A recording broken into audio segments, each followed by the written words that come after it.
21শে জানুয়ারি হাজার হাজার মায়েরা, হাজার হাজার বোনেরা, হাজার হাজার আমার চাচারা চাচিরা, সবাই আমার স্টুডেন্ট ভাইরা, তারা ধর্মতলার অভিমুখে যাবে আগামী 21 তারিখ 21শে জানুয়ারি।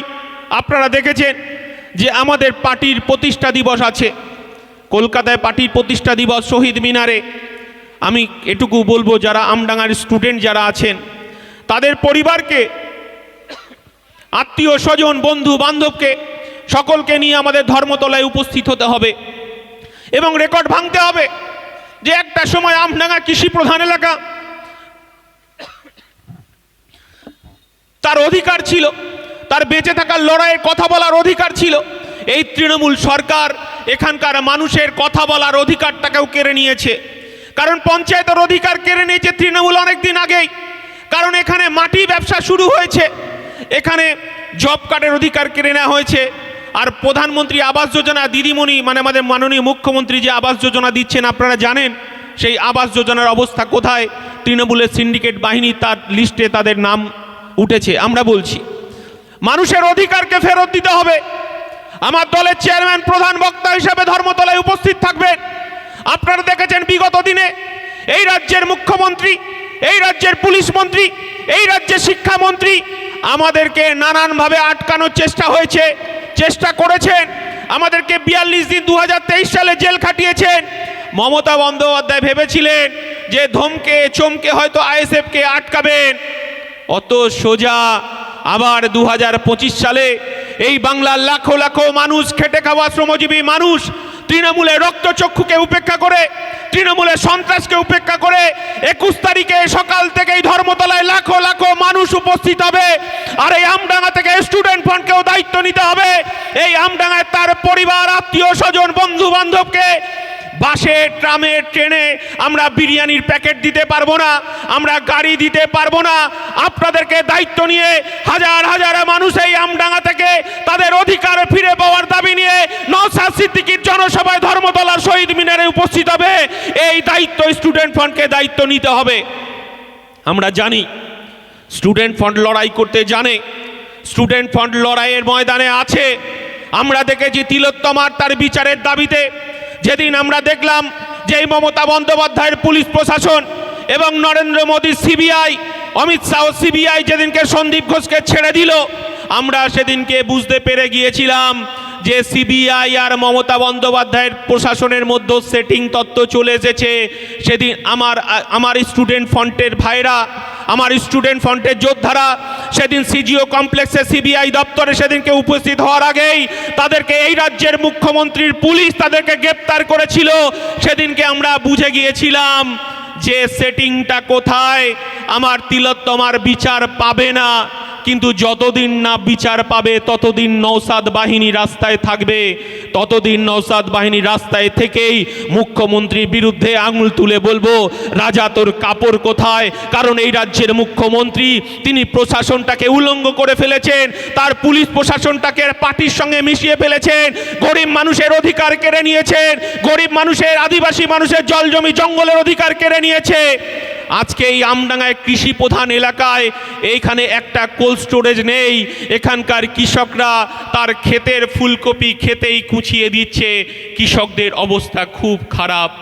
আমরা বলতে চাইছি আমডাঙ্গায় কলেজ হয়েছে, আমডাঙ্গায় মহিলা কলেজ করতে হবে, আমডাঙ্গায় আমাদের আলিয়া ইউনিভার্সিটির ক্যাম্পাস চালু করতে হবে, আমাদের এই আমডাঙ্গার বুকে কোল্ড স্টোরেজ নির্মাণ করতে হবে কৃষকদের জন্য, এই আমডাঙ্গায় একটা স্টেডিয়াম তৈরি করতে হবে।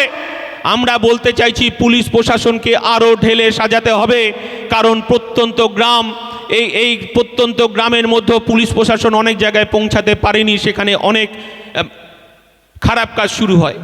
এই আমডাঙ্গায় 11 সালের পর থেকে গাঁজার ঠেক, মদের ঠেক এবং আপনার লটারি, যে সমস্ত লটারি জুয়ার ঠেক চলছে, আমরা বলতে চাইছি এই আমডাঙ্গা আমরা দেখতে চাই না। আমরা এই আমডাঙ্গার পরিবর্তন চাইছি। হ্যাঁ, আমরা আমডাঙ্গায় ষড়যন্ত্রের কাছে পরাজিত হয়েছি, বিধানসভা নির্বাচনে ষড়যন্ত্রের কাছে পরাজিত হয়েছি, লোকসভা নির্বাচনে ষড়যন্ত্রের কাছে পরাজিত হয়েছি, পঞ্চায়েত নির্বাচনে সন্ত্রাসের কাছে পরাজিত হয়েছি। কিন্তু এই আমডাঙ্গার মানুষ পরিত্রাণ চাইছে তৃণমূল কংগ্রেস। এই আমডাঙ্গায় তৃণমূল কংগ্রেস 4-5টা ভাগে বিভক্ত। আমরা জানি, আমরা বুঝি। প্রতিদিন আমার ভয় হয় যে আমডাঙ্গায় তৃণমূল কংগ্রেস তাদের নিজেদের জমি দখলের লড়াই, মাটি দখলের লড়াই, ক্ষমতা দখলের লড়াই, পঞ্চায়েত দখলের লড়াই, কোথায় কখন কোন মোড়ের মাথায় গুলি চলবে, কোথায় বোমা বাজবে, বোমা ফাটবে, সাধারণ মানুষের ক্ষতিগ্রস্ত হবে না তো? আমরা দেখেছি তৃণমূলের নগ্ন চেহারা। আমরা এখানকার বাজারে, কামদেবপুর বাজারে আপনারা দেখেছেন তৃণমূলের প্রধানকে কিভাবে বোমা মেরে প্রধানকে মেরে দেওয়া হলো। তার কোনো বিচার হলো না, তার আসামিদের ধরা হলো না।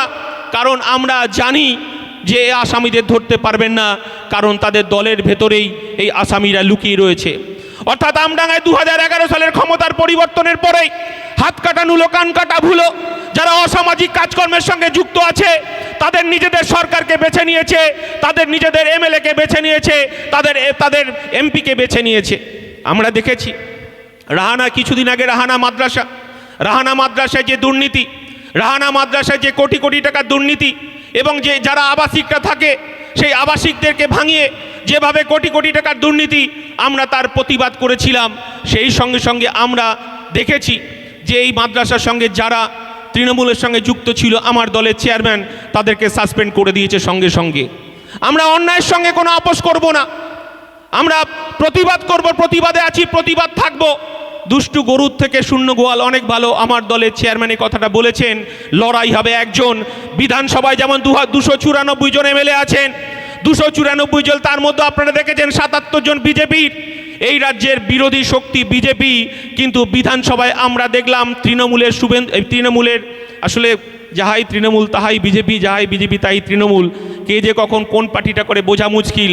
তাই 293 জন এমএলএ একদিকে, আর আমার দলের চেয়ারম্যান ভাঙড়ের বিধায়ক একদিকে। আমরা দেখলাম এই আমডাঙ্গায় ওয়াকফ সম্পত্তি লুট হয়ে গেল। ওয়াকফ সম্পত্তি লুট করে সেখানে বাড়ি তৈরি হচ্ছে, সেখানে ব্যক্তিগত দোকান তৈরি হচ্ছে, ব্যক্তিগতভাবে সেখানে ব্যবহারের জন্য সেখানকে প্রমোটিং করা হচ্ছে। আমরা বলছি আমডাঙ্গায় যেমন দেবোত্তর সম্পত্তি আমরা উদ্ধারের কথা বলছি, ঠিক তেমনি আমরা আমডাঙ্গায় ওয়াকফ সম্পত্তি যে লুট হচ্ছে, এই ওয়াকফ সম্পত্তির লুটকে আমরা বলতে চাইছি ওয়াকফ সম্পত্তি যে সমস্ত জমিগুলো লুট হয়েছে সেগুলোকে আমাদের ওয়াকফ সম্পত্তি হিসেবে আবার ফেরত দিতে হবে। কারণ শাসক দলের নেতারা ওয়াকফ সম্পত্তি দখল করে বসে রয়েছে এই আমডাঙ্গাতে। এই জিনিস কতদিন চলবে? এই লুটের আমডাঙ্গা হতে দেওয়া যায় না। তাই আজকে স্টুডেন্ট ফ্রন্টের এই সভায় আমার দলের চেয়ারম্যান তার বক্তব্য, তার বিধানসভার লড়াইয়ের কথা বলবেন। ওয়াকফ সম্পত্তি এবং ওয়াকফ বিল যে বিজেপি সরকার নিয়ে এসেছে তার বাতিলের কথা বলবেন। এবং বিধানসভায় তিনি যখন মুখ্যমন্ত্রী চোখে চোখ রেখে বলছেন যে দেবোত্তর সম্পত্তি যেমন ফেরত দিতে হবে, দেবোত্তর সম্পত্তির কমিটির হাতে তুলে দিতে হবে, ঠিক ওয়াকফ সম্পত্তি দখল মুক্ত করতে হবে। এটাই ইন্ডিয়ান সেকুলার ফ্রন্ট। আমরা বলছি বিকল্পের রাজনীতি, গরিব খেটে খাওয়া শ্রমজীবী মানুষকে অধিকার ফেরত দিতে হবে। তাই আমরা 21শে জানুয়ারি আমরা অধিকার যাত্রা শুরু করব। গরিব মানুষের অধিকার না পাওয়ার যন্ত্রণা, রেশন লুট হয়ে গেল, রেশনিং ব্যবস্থাকে লুট করে ফেললো। বিস্তারিতভাবে বলার সময় নেই, আমার চেয়ারম্যানকে বসিয়ে রেখে এত কথা বলা যাবে না, চেয়ারম্যান বলবেন।